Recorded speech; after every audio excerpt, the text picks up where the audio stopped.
Welcome to the Lead Pedal Podcast with your host, Bruce Outridge, where he talks all things trucking. Now let's get rolling.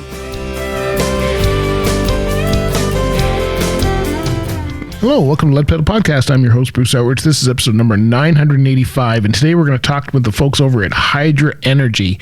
That's right, if you're trying to lower your fuel bill, this may be the way to do it. This is a Canadian-owned company, and we'll be talking with Ilya Radetsky about how this works, why it works, and how you can get involved. So stay tuned.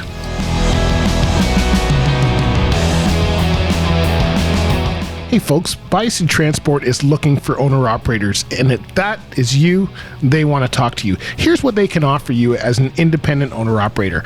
Their goal is to help you grow and maximize your profits. You need a strategy to increase revenue while minimizing operational expenses. Bison's exclusive owner-operator program provides you with the benefits of a large fleet while running your independent operation.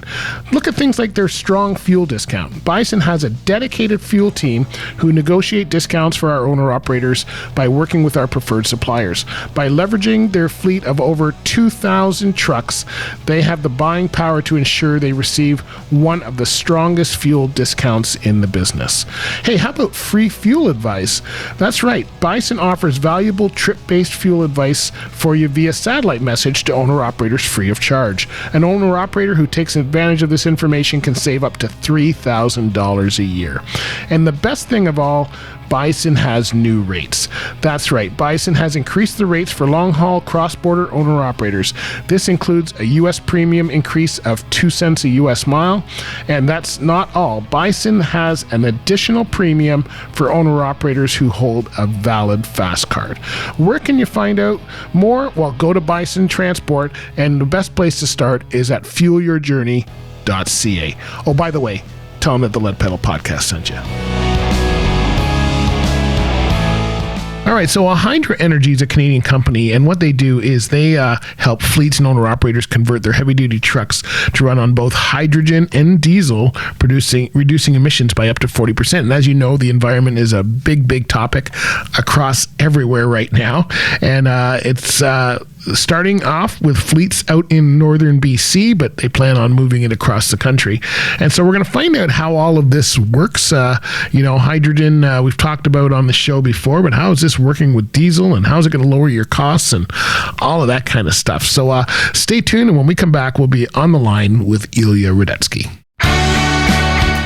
Hey folks, in today's economy, it's what you keep in your pocket that's important, and that means your taxes as well. And you know what? I want to tell you about RS2000 Tax Services. They specialize in the trucking industry. That's right, whether you're an owner-operator, a carrier, a truck driver, it doesn't matter. They can help you because they understand the importance of you being on the road and the kind of things that you're going to come up against, and so they can help you. And I got to tell you, they are extremely proud of the service they provide because they provide it to most of Ontario. They're available 7 days a week, 12 months of the year. That's right. The people that are going to be dealing with you are going to be at your home, at your business, wherever you need them to come to, because they understand that you're traveling. You don't have time to go and drive somewhere else on a weekend. You've only got a certain amount of time to be with your family, so they come to you. You can ask them questions anytime at 1-800-304-3986, and they operate Monday to Friday, 8:30 a.m. to 5 p.m., although they're consultants and accountants that deal with you work with your schedule, so you will be available there. If you want to give them a call, again, tell them that the Lead Pedal Podcast sent you at 1-800-304-3986, or you can visit their website at rs2000tax.com. They're in Kamoka, Ontario, but they don't want you to go there. That's why they come to you. Who can find Kamoka? Anyway, we've been dealing with them for a while. They've been in business since 1994, and I can tell you, we've had them here on the podcast many times talking about their services, so you can go and listen to any of those episodes if you want to hear what they have to say. But they have been around for a long time. They specialize in trucking, and better off, they specialize in you. Give them a call at 1-800-304-3986 or visit them at rs2000tax.com. Make sure you tell them we sent you. All right, everybody, on the line, I've got Ilya Radetsky, and I had to practice that. How we doing? You nailed it. Yeah, thank you. So you're with Hydra Energy. You're just telling me a bit offline service delivery lead, and it sounds like you do much more than that. So, give us an idea. We'll talk about Hydra in a minute. Tell us about you. What's your daily role? I don't even know what service delivery. That actually is a familiar title for me because I used to be I used to deliver chemicals. That's what my job was in the trucking industry, and we were called lead delivery. I was a lead delivery specialist, but that means I was the manager. I was in charge of the team, the supervisor, right? So yours sounds different than what mine is. It's like the words are different. What do you do on a daily basis? Again, yeah, it's a pretty generic title, but it's meant to kind of encompass everything. The few different hats that I wear. My main kind of day-to-day tasks are overlooking the design and development of our flagship project in Prince George, which is a production facility for hydrogen and a fueling station on the same site. So basically project manager of that. And then I am working with all of the local fleets there that would be refueling at our station. So I'm bringing all of those online and getting them contracted. So, I do a little bit beyond that on some international and inter-province BC or BD, but those are the main hats. So you must be up in Prince George quite a bit. What's it like now? That Prince George burned down a few years ago, right? What's it look like up there now? I mean, it's wasn't Prince George on the fire? Maybe I got it. There's been a lot of fires kind of in northern BC over the years, but yeah, I mean, ultimately. It's a very industry friendly city. It's kind of the trucking hub of the north, and like I said, industry focused. Lots of mills there, but also everybody servicing the port generally goes through there if they're driving anything towards the center of the country. So that's I think best summary. It's kind of a huge highway intersection there. It's got a hospital. A school, it's a city of about 90,000, but it's been a good hub for us, or a good, center for us. I remember our company handled water treatment chemicals. So of course we're in almost every mill or steel plant, whatever. And so we used to hear about Prince George, and it always sounded like it was in the middle of nowhere. I've never been there myself, so I can't really say, but you're hearing it a lot nowadays. So tell us what Hydra Energy does. I'm interested to know what that does. It sounds really technical, but sure. Yeah, so somewhat. The kind of elevator pitch is we convert heavy duty trucks, Class A vehicles, to run on hydrogen as well as diesel. So it's co-combustion in the cylinder. We provide kits in Prince George at no cost in exchange for a fuel supply agreement on the hydrogen. The hydrogen is priced competitively against diesel. And basically, gives you some immediate emission reduction, potential savings, because we do a fixed cost model. And we provide support for the actual fleets once they're converted. The kits themselves are, most of the technology itself for the hardware is off the shelf. They're tanks that have been used in natural gas for a long time, carbon fiber tanks with aluminum liner. The valves, the injectors, all of that is all standard off-the-shelf products that have been used in other industries. So ultimately, there's really not much risk on the hardware side. Our secret sauce is in our ECU, our energy control unit, that manages how much hydrogen is injected into the engine at any given time. Okay, so am I running on hydrogen sometimes, and then I know this is basic, but just go to a switch and I'm on diesel, or is it together somehow? Yeah, always co-combustion. You're never going to have just hydrogen in there because we actually need the diesel in there for the spark, right? So that's actually what combusts, and then ultimately we just at different power cycles we're going to inject a different amount of hydrogen, right? So we can get up to 40% on previous testing. The average will be a little bit below that right now, but we're always targeting a higher displacement rate. So basically it's always a blend based on how much power the engine needs, and ultimately we try to benchmark it so that there is no loss in performance to the drivers and the fleets. Okay. And what you mentioned kit. What am I? Kit could be anything. What am I getting, or what's attached to my truck, or what is the kit? If you can explain that. Yeah, so the main part of it is the tanks, right? So you need the hydrogen compressed, the carbon fiber tanks. They're installed in behind the cab, on the frame. They're going to be pretty standard off the shelf as long as we have enough space behind on the frame itself, so that the truck can jackknife. And once that's mounted, that's actually the most difficult part of the conversion. We plumb the hydrogen to the injection manifold, which goes on the air intake.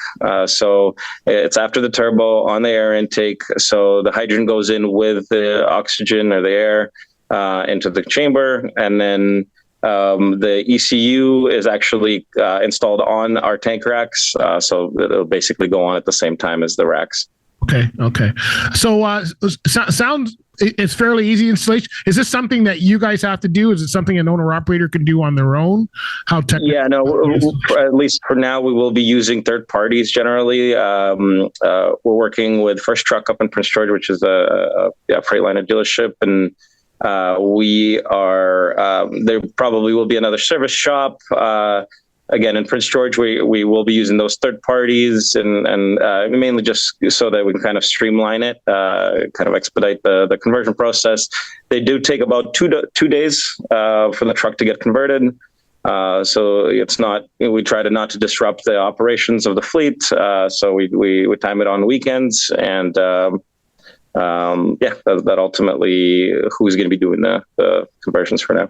Does it matter what kind of trucks? I was just doing, I did an episode the other day about someone who's putting kits inside a truck, and they only have for Peterbilts. So you mentioned Freightliner. Does it matter the kind of truck? Do I have to have one? Can I have a bunk? Does it matter how big the bunk is, or? Well, the main thing is we have to have enough frame space in behind, and it kind of depends on the application every time, right? Because, haulers are going to have different space than loggers and everything. So ultimately, we just need to have enough space for the tank rack to not affect the turning radius of the truck itself, so that of course the tanks are not getting damaged, or the cargo or the trailer. So ultimately that's the biggest key in the conversion generally, and we've done different platforms and different wheelbases, so it does vary truck per on a per truck basis, but the engine itself, we should be able to convert any manufacturer's engine, where we stay pretty agnostic on that front. Okay. I know diesel is about 5 pounds per gallon. What's the weight for this? If we're adding more tanks on and guys are already kind of at their payload max, what is that? So in British Columbia, we actually have a weight exemption on the kit itself. So for up to 1,000 kilos, we have a weight exemption on the trucks. So you don't lose any payload. There's about up to 40 kilos that we've been installing onto trucks. So that doesn't add much. That's how much fuel is going on. But yeah, it's mainly the rack, the tank rack and the tanks that are most of the weight. And I think they're about 750 kilos right now. Okay, nobody abusing it where they're not actually filling up with anything, but they're carrying an extra 1,000 pounds. You don't have to answer that. Yeah, wow, I was just joking. Not aware. Yeah, no. Us truck drivers, we always got to be thinking about how things work, right? I get that. Yeah, an extra $500 somewhere. So let's talk about the benefits. We'll get maybe into some more of the maintenance and stuff, but let's talk about the benefits. What are the benefits to me having a hydrogen diesel mix? What's that going to do for me? Yeah, so I mean, there's an immediate emissions reduction, right? So it's basically a 1-to-1 in terms of percentage when it comes to CO2. There's no CO2 emissions on hydrogen combustion. So if it's a 30% mix of hydrogen, then you got 30% less CO2 in the engine going through the engine. We've seen a little bit less NOx usage as well for DEF usage. So slight reduction there, and there are some secondary kind of maintenance benefits as well that we've seen, where the regen cycle tends to go off on a longer timeline compared to when it's just running on diesel. The main thing, and that's really what matters to the fleets, as we all know, is potential savings, right? We price it competitively versus diesel, and we fix the price so you know exactly what you're paying for the 5 years that you sign up for. Okay. So it's if anything, it's a very good hedge against diesel, and remove some of that cost uncertainty and volatility, and potentially significant savings if diesel was to spike again in the future. But you need the diesel. So how I'm maybe missing something. I'm not understanding how you're playing against it, because don't you need the diesel as well? It's not like someone's going to hydrogen and not using diesel. Have I got that? No, but they are reducing. If we're using 30% hydrogen, they're reducing their diesel consumption by 30%. Okay. Right. So if that hydrogen is cheaper than the 30% of diesel, then you're saving money on that 30%. I see. Amongst some of the other benefits that I just mentioned, right? So there is, there is some potentially real savings, especially if diesel keeps climbing kind of at the rate that it has over the last 25 years. Nothing's going down; it's always going up, as far as I'm concerned. So exactly. So what now? Now, of course, the environment is a big deal for everybody, and there's been some quite strong legislation and stuff coming in, if it's not in already, about where trucks and fumes and all that should be. Where does this put us? Is this must, if you're 30% hydrogen, is that bringing down your emissions by 30% as well? Yeah, for CO2 emissions, it's 1-to-1. It's exactly 30% reduction in emissions. So, again, every province, every state has a bit of a different regulation around it, but the one of the main benefits is the fact that you can do it on your existing trucks, on your existing equipment, apply that, and from day one, you're reducing emissions and potentially saving yourself some money. Okay, very cool, very cool. What about warranties and stuff? If I've got a fairly new unit and I put this on, is it voiding anything? This is what truck drivers always want to know. Questions truck drivers. Yeah, no, it's a big one for all the fleet conversations I have. But yeah, we're going to be providing a third-party supplementary warranty product.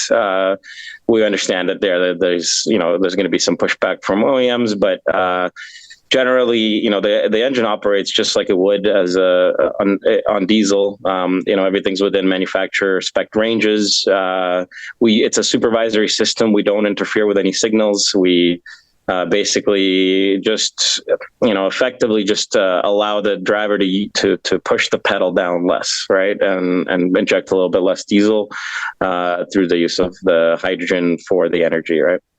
Now, how do you know how much someone's using? Like, what's the monitoring process? Is there, I don't know, through the ECM, I guess? Is it telling? Yeah, the ECM. So there's a display in the actual cabin for the drivers if they want to kind of observe it, right? It shows you kind of what the displacement number is at any given moment, and it also allows you to turn it off if you ever need it. So that's another, kind of feature that de-risks things, is that you can always just turn off the system, run it as a regular diesel engine. If you run out of hydrogen, or if you're not close to a hydrogen station, again, no real risk there. In fact, and to some extent, we've worked with some fleets that run routes that don't get them home without having to refuel. And this could kind of tip them over the edge, where we're just installing about 30-40% more fuel onto your truck. So you can actually go about 30-40% further on one fill. Okay. Is there any risk? The benefits sound great. Are there any risks as far as cold weather or anything like that would, diesel gels at 0 degrees? No. Anything like that for hydrogen? I've never had any experience with that. But. Nothing like that. We ran it in minus 40 degrees in Prince George and have had no issues. So it's, again, and one of the other benefits of kind of just running it like a diesel engine. It's you're not really kind of reinventing the wheel too much there. It's and again, it's a blended mix, right? So no, we haven't seen any loss in performance, any issues, any extra risks in the pilots that we've done up in Prince George. All right, so let's talk about the big question everybody wants to know: how much does this cost? Is this where the camera goes out and the audio goes off? How do you want to play this one? It's relatively simple. For the Prince George project, the kits won't cost the fleets anything. It's we provide the kits for free. In exchange for a 5-year fuel supply agreement. So essentially the fleets sign on to fuel from our hydrogen station for the next 5 years based on exactly pre-agreed on pricing on the hydrogen. That pricing is priced to be competitive versus diesel. Again, we fix the price so it won't move with diesel if diesel goes up or down, but it is aggressively priced and based on historical third-party modeling of diesel projections. So ultimately, we believe it's going to save people money. There's very little risk. You can uninstall the kits easily if there's really anything critical that comes up. And that's actually another thing we do is we just switch over the kits to the next truck if you're switching over to, on your lease, right? So ultimately, the idea was to really de-risk for the operators and the fleets, the proposition of installing the hydrogen system. Well, everything is so variable in trucking, as you probably know, that one accident, hopefully no one's getting an accident, but if you're having an accident or you're changing trucks, you're at that 4 or 5 year mark where you're changing trucks, whatever, it can get costly if you're having to move all of this. Are there any additional incentives? I know for electric and solar, and I've been working in some of those parts of the industry, there's a lot of incentives through the government to change over fuel types. Is there anything for hydrogen that way? There are. We kind of build that into our project, into our model, just because we're offering the kits for free, and we we have to be. We're going to be generating some pretty cheap hydrogen relative to most other projects, because it really has to be competitive price wise against diesel. It's just no one's going to buy it unless it's in the same range, right? So we take advantage of some incentives, but that's how we're able to sell the hydrogen at a competitive price. So yeah, ultimately, there's a handful of different government programs, BC LCFS, BC Hydra, which we're working closely with, has a tariff specifically for hydrogen production. So yeah, it's built into our model. It's not right now. We're not offering to the fleets because we need to be able to cover our expenses of converting all of those trucks for free. Yeah, no, and it's just I'm seeing lots, and I'm telling people there's probably going to be a lot more as we get more aggressive on climate change and stuff like that. And there's a lot of people that are sitting back and waiting, and sometimes that's the incentive, right? Like, oh, hey, that's the right amount, for me to change over. No, absolutely. What have you? So, what's the size of fleets are you working with? Are you working with the thousands of trucks and someone like a Bison, or is it 10 trucks in a fleet? What's your fleet range that you're looking for? So in Prince George, we're mostly working with locally refueled fleets, right? So ones that are, in and out from their main, center, right? So back to base, basically. So those ones, we're not talking about thousands of trucks there, but there are relatively large fleets there, around 100 or high tens. Ultimately we can fuel about, 80 plus trucks at our station. So we can't really oversubscribe too much, although, we can bump up production if necessary. So we're probably going to sign on somewhere over 100 trucks. Yeah. What's the option for the highway guys?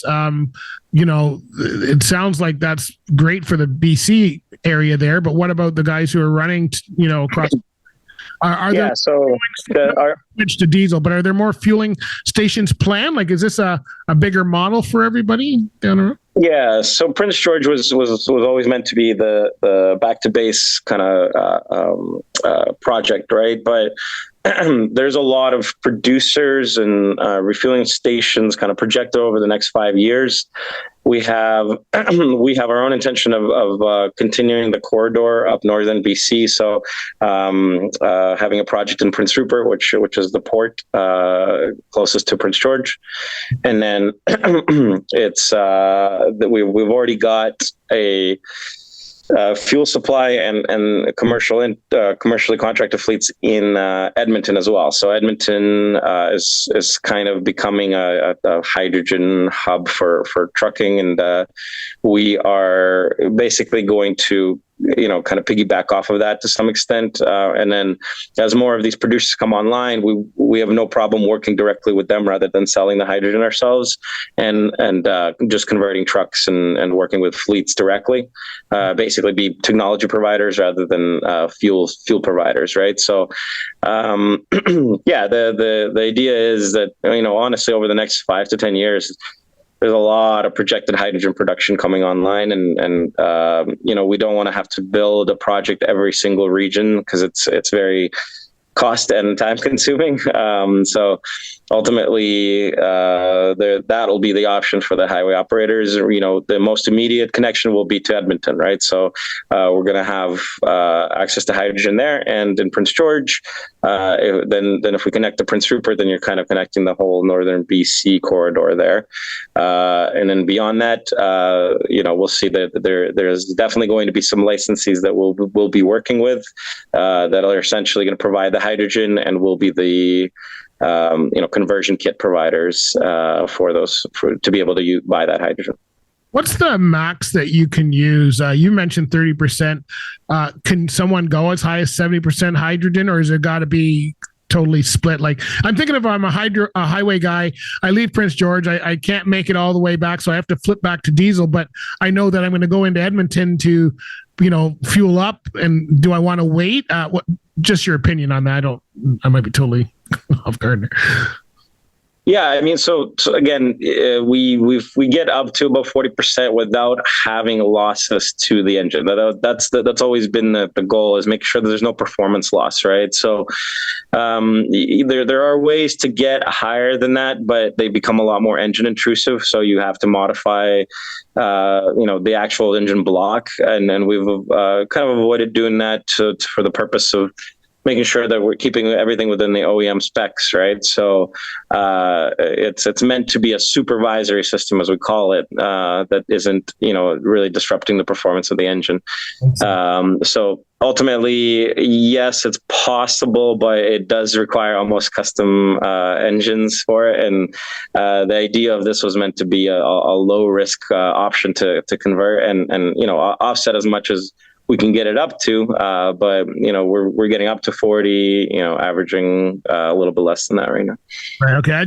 I'm thinking of the aggressive owner operator that's really seeing some savings and go, I'm going to double this. Yeah. I mean, actually, so some of it does come down to the owner operator, right? Because the calibration values are almost driver specific a lot of the time, right? So we have to find a sweet spot with every fleet, essentially, because they're driving very different routes, and every driver has different tendencies, right? So if you're just lowering it, you're going to have different displacement numbers versus trying to find that sweet spot cruising speed, right? So that might be the only way to really affect it. And like I said, there's a monitor inside the cabin where, we've had our other operators that try to keep it in that sweet spot of maximizing the displacement and still are getting good performance from the truck, right? So that would be the closest thing to that is basically how you operate the vehicle. And if you're seeing savings versus, maybe driving a little bit slower, a little bit fast, that's what where you're going to maximize the displacement. But not any way, not in a calibrating way, right? Because we have to calibrate based on, again, not having losses to the performance of the truck. I've seen a lot of stuff in this industry, my friend, so I'm asking such questions. Oh no, I know. I've had this conversation. I'm sure you have. Any success stories you want to share? You don't have to say company names, or you don't have to if there's nothing. I don't know if there anybody who's took this on and maybe wasn't sure at first and are really excited about what's going on with it. Honestly, everyone seems to be relatively excited about it. It's a, the pitch is pretty logical. Like it's a no risk way of, or low risk way, let's call it, of reducing emissions and potentially saving some money, right? So everybody I generally talk to has been relatively gung ho about the project and the conversion. So we have some very excited fleets. We've got a really cool fleet in Edmonton named Vexel, who it's a fleet of armored trucks actually, and they do high value cargo with veteran drivers. Mm-hmm. So that's kind of that definitely been a cool fleet relationship for us. Again, everybody in Prince George is keen to get going. We did a press release of everybody that signed MOUs, so we're up to 8 or I think we're 9 fleets right now in Prince George, and that's likely to go up some more. So, it's it's been a positive response. Can't complain about the willingness from the fleets to actually try this, because it is relatively novel for most of them, and they're still responding in a positive way. When are we going to see it in Ontario or the East Coast here or anything like that? Is that part of the future? So yeah, absolutely. I mean, again, the newer regions for us will probably be working with licensees. So we're working with some national companies that will likely be bringing it on in the next few years here. So I can't give you an exact timeline, because it's really up to them to develop that infrastructure and the production facilities. But we are talking to pretty much any interested producers that are going to be making hydrogen at a competitive price, right? Because ultimately, like I said, it has to be there. The fleets, as much as they want to reduce emissions, they still want to pay a reasonable price for the fuel as well. They don't want to double their fuel costs, right? So in the end, it really will come down to kind of which producers come online soonest, and for me, I can't really give you an exact timeline on that, but just based on talking to 6-7 different types of producers, let alone individual producers within those types of hydrogen production, I would be guessing within the next 5 years. All right. Awesome. Yeah. Where do we go learn more about you guys and about, I think the hydrogen, a lot of this is education, right? You got to, I'm hearing about this slowly, just because people are reaching out to me, but there's a lot of people that they're not being reached out to. So they're probably not understanding what all this is. So where would people go to learn more, just educate themselves and learn more about your products? Yeah, the easiest at least for our products, is just our website, hydra-energy.ca.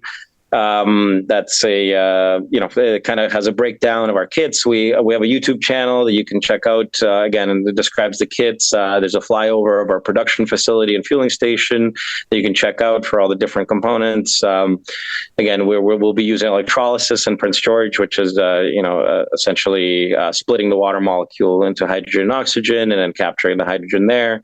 But there's lots to learn in terms of different hydrogen production types. There's 6 or 7 different ways to produce hydrogen, so that's just do some Googling on that one, because there's a lot of new tech coming online that is also going to be. It proposes to make hydrogen very competitive, even in trucking. So, those are probably the 2 best resources for at least our stuff. I'm in a good spot. I'm learning more because I'm in a spot where people are reaching out to me. So it's awesome I'm learning so much about this. I'm old school trucking, so I was around long before any of this stuff came in. Thanks very much, Ilya. Appreciate you being on the show today, man. You've been great. Yeah, thanks a lot, Bruce. Appreciate you having me. All right. Well, we look forward to seeing more in the future as you grow. So good luck with everything. We really hope it goes well. Thanks a lot. Have a good one.